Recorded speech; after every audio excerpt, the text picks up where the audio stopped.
Hi there, welcome to Off Trail Tuesday. I'm Jo Smith. Say hi if you're here in the chat. I'm hoping that the chat will work today. I had a little issue with it last week. I had to log on from a mobile phone. I'm hoping, I was trying to find a way of keeping an eye on the chat on the mobile phone and going live at the same time, and I've not managed to figure that one out yet. So I hope that the comments work, and hopefully I'll be able to see. But I'm not actually sure that it is working. But if you are able to let me know, give me a shout. So yeah, I got a really great session for today, something I actually really do enjoy speaking about when it comes to goal setting, because I used to be really big when I first got into the world of coaching. I was really big on SMART goals. SMART stands for specific, measurable, achievable, realistic, with a time on it. And I was always really bang, this is getting me places, I'm loving this. So yeah, today's session's inspired by that. So I'll just say hi to any of our new members, just in case you've not met me before. A little bit about me. I'm Jo Smith. I'm a health coach for trail runners with health issues, injuries. That's my passion. I've come from having health issues myself. That's what's inspired me to go on this journey in coaching. I am a nurse, part-time nurse, 15 hours a week for the NHS now. I've just cut down and down on the hours as I've begun to do more and more coaching, which is brilliant. And I'm here every Tuesday evening at 8 p.m. and I've been doing this since last September. You'd think I'd be brilliant with the technology by now, but I've still not figured it all out, but I'm getting there. So yeah, today's session is inspired by SMART goals versus the Explorer goal strategy. So it's something that I've personally experienced along my journey in running.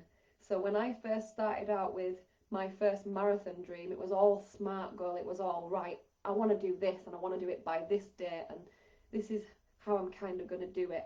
So it was I limited myself in hindsight as to what I was able to achieve if by having that, because I put a limit on it. This is what I'm going to do, and when. I maybe could have done better than that if I'd have thought about it, not realising.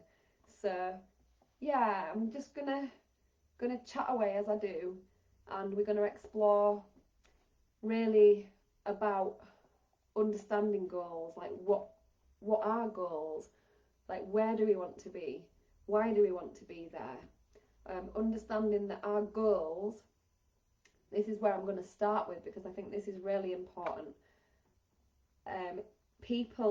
A lot of people don't always realise that achieving and having the goals are not directly linked with your emotional state. So a lot of people misunderstand that if they get a certain goal and they achieve it, that they're going to feel a certain way. And actually, emotional states stand in isolation to achieving a goal. It hopefully makes sense as we go with this session. So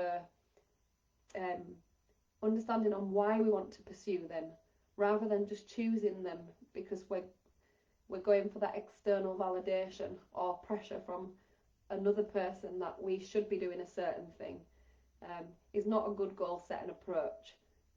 Going for it, if you're going for it for a change in emotional state, believing that when you get this you're going to feel a certain way, or everything's going to be solved, life's going to be so much better, then that's not what I would define as a good goal setting strategy.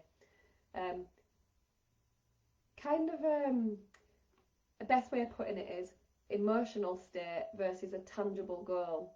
So it's good that we can decipher the difference between having a tangible goal, like I'll say, for example, running 100-mile ultramarathon. That's a tangible goal, that's measurable. You can say, yes, I've run 100-mile ultramarathon, and that's the tangible goal. And then the emotional state is feeling happiness or relaxation, or feeling overjoyed. Joy over joy, is that a thing? Feeling overjoyed That's an emotional state, and it's just the difference between emotional states. You don't need that goal, you don't need that end outcome. You can have that right now. You can literally have that happiness right now. Look at me, I'm feeling really happy right now. I'm feeling brilliant. We've had hula hooping tonight, been nice on the park, having a dance. My pain level's gone down because I was struggling today, and I'm having that right now. I don't need to go and achieve a 100-mile ultra marathon to have that. So that's what I mean by emotional state versus tangible goal. So it's good that we have this awareness that we can access that anytime. So on the other hand, we've got the tangible goal of getting that 100-mile tick complete. It can often involve external achievements, which might not actually be necessary to bring you that long-lasting fulfillment. Yeah. If we're purely going for the fulfillment from that external achievement, that external validation, then we're not going to achieve that long-lasting fulfillment. Yeah, we might get, say, a couple of minutes of, yeah, I feel brilliant at the end of that, but the feeling subsides often quite quickly, and then we're left wondering, well, what's going on here? And then we're going to put ourselves through our paces again to go back chasing this external validation for a change in feeling. So this is the difference today, what I'm going to hopefully explain in more details. So just getting you warmed up right now. So just thinking about, why do we want these goals, reflected on the goal. It's actually quite crucial whether the motivation comes from inside us or whether that's an external pressure from outside of us. It's crucial to actually have a think about this. Is this motivation coming from me, or from me believing that it's something from the outside? Let me think if I've kind of used the example here of the 100 miles, initially seeming, and it's a personal example, this, because I did do this. I did actually do this, and I really wanted to do this 100 miles. It seemed at the time like it's going to be really fulfilling. Kevin Sinfield did his 100-mile in 24 hours. I was like, I want to do that too. I want to be able to beat 100 miles in 24 hours. I did it. I did it in 22 hours, 43 minutes. But later, when I'd done it, and I realised I didn't have that, what I was expecting, how amazing I was expecting it to be, I was like, oh, is that it? Is that actually it?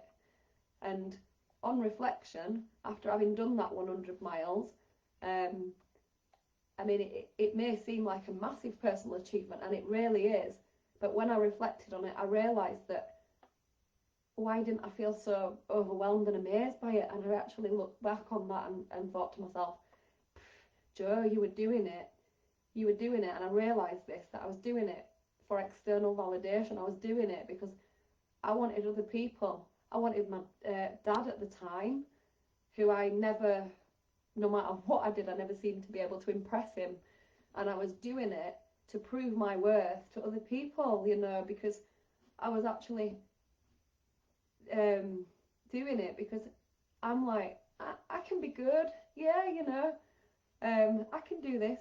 But really, it was because I didn't think that myself, yeah. So the point being that we've got to align our own goals with our true desires, our true values, rather than seeking the approval of external sources or people or others. So it's about that inside out understanding of the reasons, being driven by our own internal motivation, rather than if we're driven by our own internal motivation, then these goals tend to be so much more fulfilling and sustainable. And it's because they're our own aspirations, our own values. We're driven from our internal rather than our external pressure, rather than the outside in, you could say, which, yeah, it can lead to a temporary satisfaction, but it doesn't tend to continue.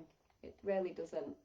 So just remember that, you know, the journeys towards achieving goals in general, they should be accompanied and aligned with what we truly desire and want, and understanding our motivation, choosing it ones that genuinely come from our own excitement and fun more than anything.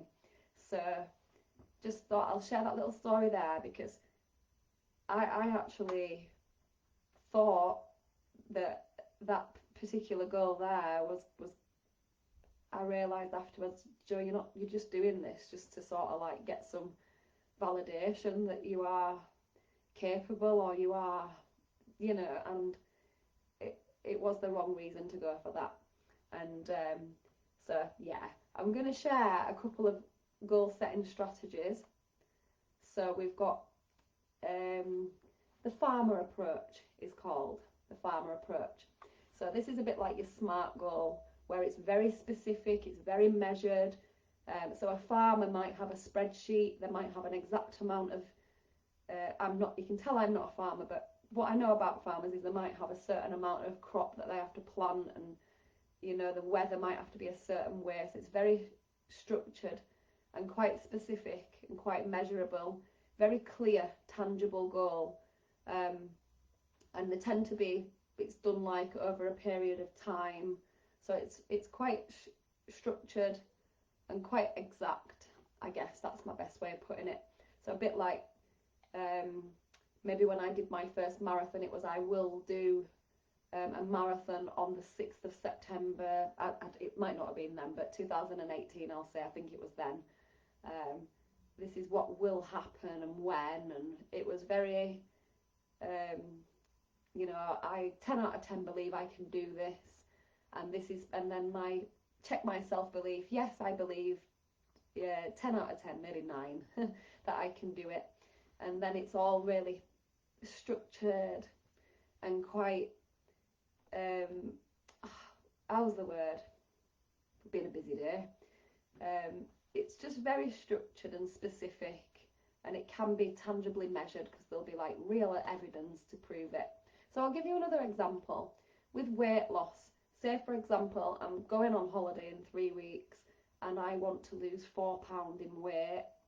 So it would be like, my specific goal would be that I am going to lose exactly 4 pounds in weight by the 12th of August 2024, and that's the date I go away, as proven, as shown on my scales, you know, like the weight drop. So you can evidence how it's happened. So that's just an example of a SMART goal. Like, I will do this, and by when, and how you're going to evidence and prove that you've done it. So that can be a really good approach for some people, and I went with that. I was really massive on SMART goals. My whole life revolved around having a SMART goal, and I'm going to do this. And in lockdown, I was like, I will run 11 mile every Sunday for the next, and I did it for 12 weeks, as proven by, you know, Garmin app. So that was another really structured, SMART goal that I set for myself. But in all honesty, in hindsight, when I started to become more relaxed and more of a explorer style to goal setting, this is when I started to achieve even more bigger things, but I enjoyed them so much more when I did the other version of goal setting that I'm going to explain to you today, which is explorer goals. And the explorer approach is more a bit adventurous, it's a bit curious, it's a bit like you don't really know what's going to come next. It's like, if you just picture yourself as an explorer trekking through unknown territory, you might have never been there before, you're up for just, let's go down this path, let's try it, let's see which way is the best way, let's have a look down here. Then it's quite a flexible approach, it's quite curious, it's quite, if something crops up, you know, the coincidences that just crop up in life or the invites that you get where you're not expecting and you're just like, oh yeah, I'll go for that. I never knew about that, but yeah, why not? A bit like, for example, I didn't know what my next step were going to be after doing Endure 24. In fact, I didn't know Endure 24 were going to be a thing, but I didn't know that I was going to get a place for volunteering. So it was like, I've totally gone with the Explorer approach for the last 2 years, and I love it, because I never know quite what I'm going to be doing next, but I always know that something's going to come up and I'm going to get an invite and it's going to be nice and I'm going to enjoy it. So like this September, the next step, I didn't know what it was going to be, but then I got an invite to come and support from mile 50 to 100 with Gary Smith at Snowdonia 100 mile ultra. And for those that were wondering, Gary Smith is not my husband. Just in case you've been following me on social media and you thought that we were married.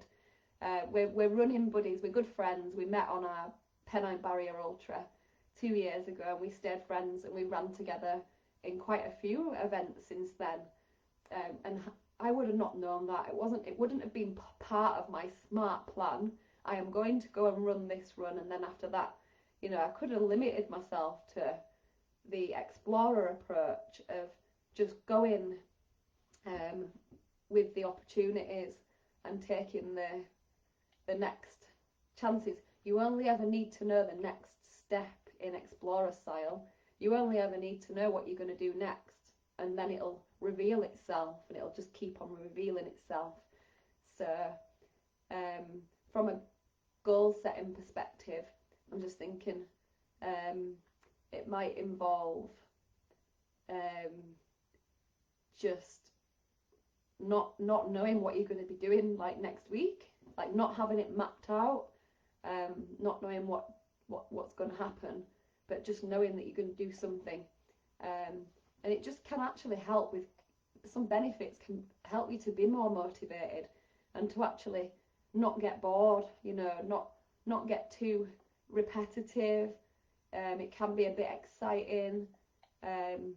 This for me means that I never ever miss out on an invite. I never get to say, no, I'm sorry, I can't come on this night out, and I can't drink, or I can't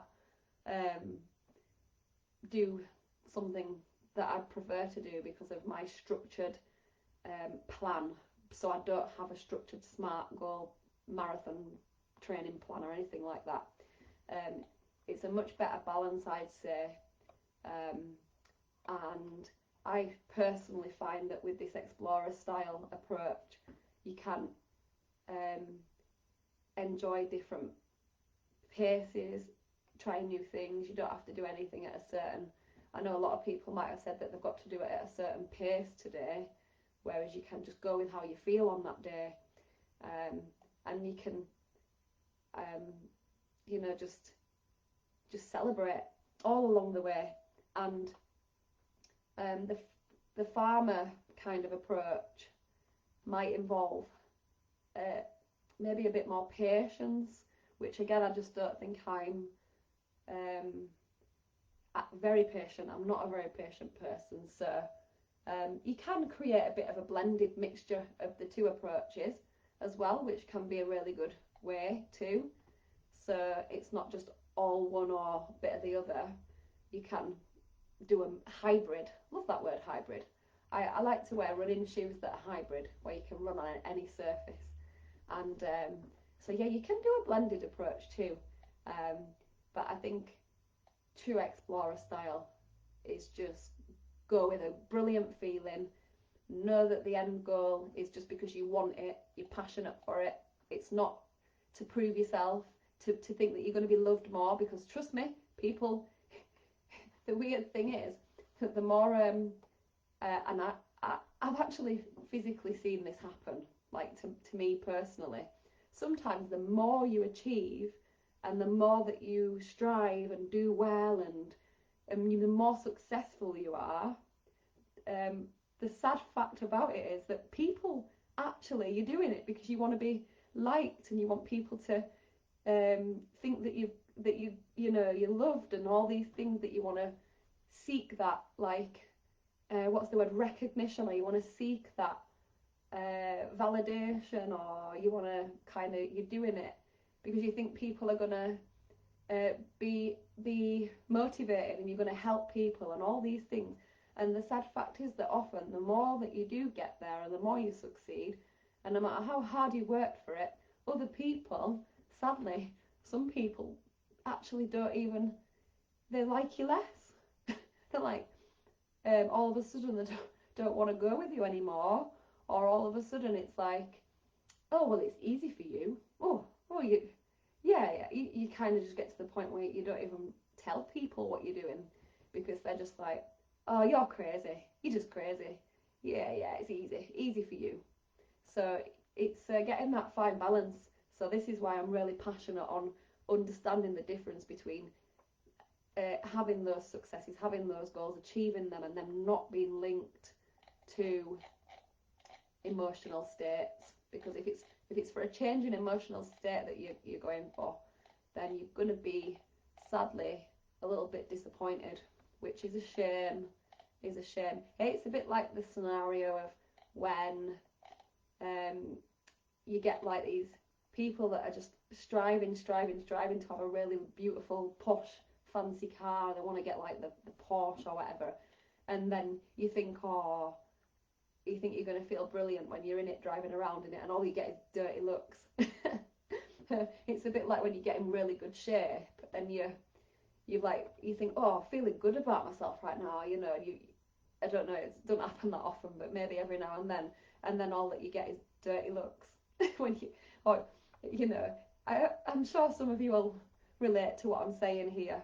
You're feeling good about yourself, you've done well, and then nobody's got nothing nice to say, and you're like, oh, well, there you go, there's the proof in the pudding that whatever you do, you're not going to change anyone else, you're not going to change how they feel, you're not going to, it's not about that. And I'm run out of words. It's not like me to run out of words, but for how I could describe that. Right, I'm just going to go back on track a little bit because I'm good at going explorer style off track. So there's the two differences. You've got your farmers who it's all structured, and that's the equivalent of the SMART goal. And then you've got your explorers, which are me. I don't know what run I'm going to be doing this weekend. I don't know what I'm going to be doing next week. Got a bit of a rough idea. The only one next part of the plan is the 10th of August for me. That's my next step in my plan. And I know that I'm going to be doing a day out, kind of like a run that day. That's all I know now for what's next. And I'm just going to go with the way that I feel. And if I'm feeling it, I'll go for it, and if I'm not, then I won't. I'll just hula hoop every day. So yeah, let's see if I can bring it together a little bit for you then. So we've got this, either I mentioned about doing a hybrid where you're mixing little bits of the different strategies, whatever works for you. You could have a set goal, a SMART goal for something that you know that you're always motivated for. And then you could be more open to the other options that crop up in life. For me, it's more important for you to enjoy your journey, you know, go at a steady pace, no rush, no race, nowhere to be on the journey. There's no good like having that thin layer of pressure that you're not even aware is there on your shoulders, and having that bit of stress is just always going to hinder the process without even knowing, without even realising. It's sometimes not until it's gone that you feel it. It's like when you take your shoes off at the end of a day and you think, oh, that feels better. You know, you're not always aware it's there. This is why not being emotionally tied to the end goal can really help you to succeed. So realising that any level of stress that's there is actually going to hinder the outcome. It's going to be like having a clenched fist, constant clench, and until you go and let it go, that you'll realise that you can do any of these goals you want to do without that pressure. So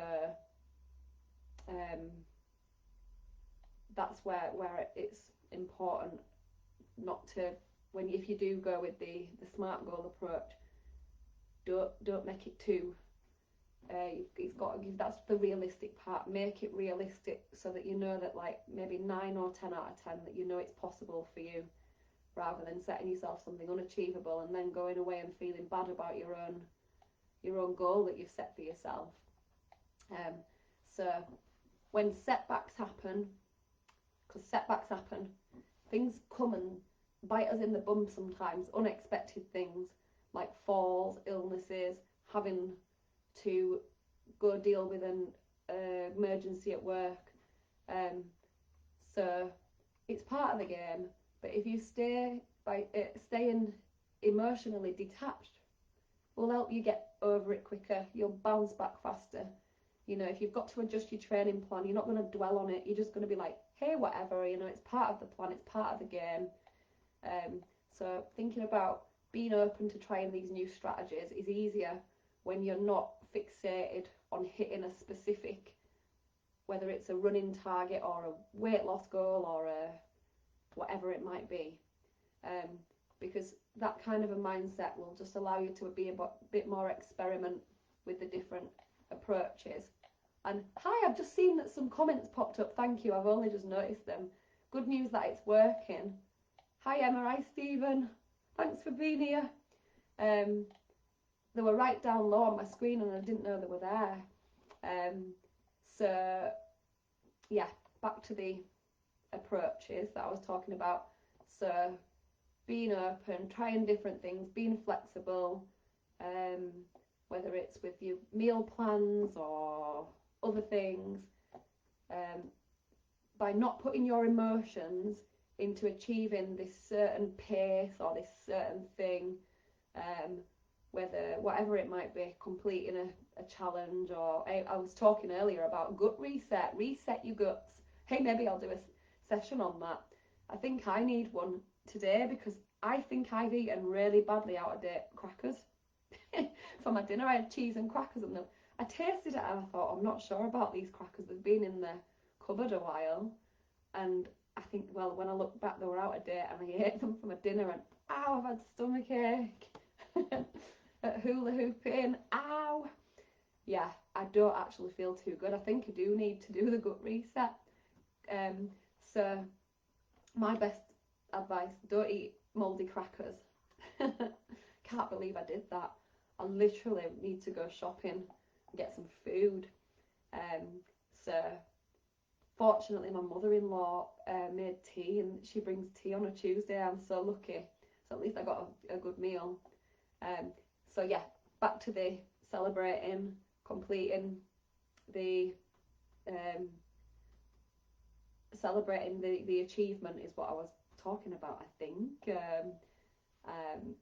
But yeah, more I was talking about not being fixated and emotionally attached one after the end outcome. So you can take on, you know, embrace any new opportunities and challenges. Don't be scared of falling short of your goal, which is always a really important one, because having that courage to open up to these different things and pushing your limits is going to actually allow you to achieve something you might not thought or believe you could achieve. Whereas if you'd have said, well, my limit, like on that 100, I actually set myself a limit. I did myself a disjustice, because actually on the day I could have gone further. So I stopped 2 hours before the finish. I could have kept going and done more. And in hindsight, because I'd actually been smart with that goal setting, it was like, done. So you could outdo yourself. You could always potentially limit your ability to what you are naturally capable of. So the explorer style, there is no limit on what you can achieve. I love that, because it's such a nice place to be. And when you're not emotionally attached as well, even more of a bonus. So 1:30. Oh my god, gosh, I'm nearly there. So, okay, think of it a bit like a snakes and ladders analogy. So in a game of snakes and ladders, the ladder represents obviously going up the ladder closer towards your goal, and the snake is the setback where you've got to come back down. But if all you're focusing on is climbing ladders and then dodging the snakes, which then obviously set you back, the pressure can weigh you down, and sometimes you might forget that you just need to enjoy the game, you know. I like the snakes and ladders scenario, because if you stay in the game, you're always going to finish it.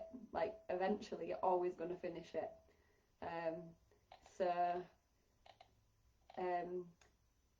just remember it is like that. Enjoy the ups, learn from the downs, keep your eye on what truly makes you happy along the way, and finding that right place where you do feel like you're living your life to your fullest, no matter what dice you roll, whether you're going to go down the snake or up the ladder, whatever. You know, if you just keep staying in the game, you're going to get there. So find your fulfillment. That's the win. That's the biggest win, isn't it? Finding the place where you're going to discover that your happiness is not tied solely to those external achievements. You know, it's the joy in the process. Like I said, I've achieved those achievements, but the happiness is not linked with that. Not at all. Nothing to do with the outside factors and the external world, or having that car. I even got my Audi A5, you know, a couple of years ago, that I desired to have for like whenever them cars first ever came out. And I felt, you know, oh, it's fine for the first 5 minutes. Like, is this it? Because it's not that that's creating my experience. It's not possessions or goals or doing things. It's none of that. It don't come from those things. And it's going to make you so much more successful in your fitness journeys, health journeys, because you've got the understanding that the vast majority of human beings going around this planet don't have. A lot of people misunderstand what's creating their experience, but not in this group. We've got this, got it covered. So yeah, your full the satisfaction of all those things. You don't need to do any of those things to have that. And you might also realise that you might go off in one direction to achieve a certain goal, and then be like, oh, I actually enjoy doing this more than what I thought I was going out to do. And then, you know, you can go true explorer style and then do that instead, you know. So you might decide that you think you want to do a marathon. You might start doing the training, meet some new people, and think, I actually prefer hanging around with this group. And they tend to go and do 10 miles every Sunday, and I just love doing 10 miles every Sunday, and that's me. That's where I'm at right now. And again, explorer style. I started running with Jess just over a year ago. I knew nothing about this other group of runners, and I just joined her journey because I was invited, and then I just loved that, and they meet every Sunday, and I never knew that I'd be doing 10 before 10 every Sunday, and I love it. So that was another example. And actually I realised that I enjoy that more than doing marathons and ultra marathons. So who knows what's going to happen next. But thank you so much. Any questions, just type it in the chat before I finish. And I hope that I've given you a little bit of an idea between the differences in how we can go about achieving goals. And I'm hoping that it's given you a little bit of something to think about to why you think you need to do these things. And the fact that if you think you need to do them because you think other people are going to think better of you, then it's not a good strategy. It needs to come from you out of passion and, you know, I just want to go and get this because it'll feel brilliant, and I'll be so happy if I get it, and I'll also be so happy if I don't. And it's not the end outcome is not going to affect my health and wellness, and that's your best way to go for things in life. When you're not attached to the end outcome, you're going to be really successful. So thanks for being here, and I'll see you all again next week, next Tuesday. Have a brilliant week. Thank you. Bye.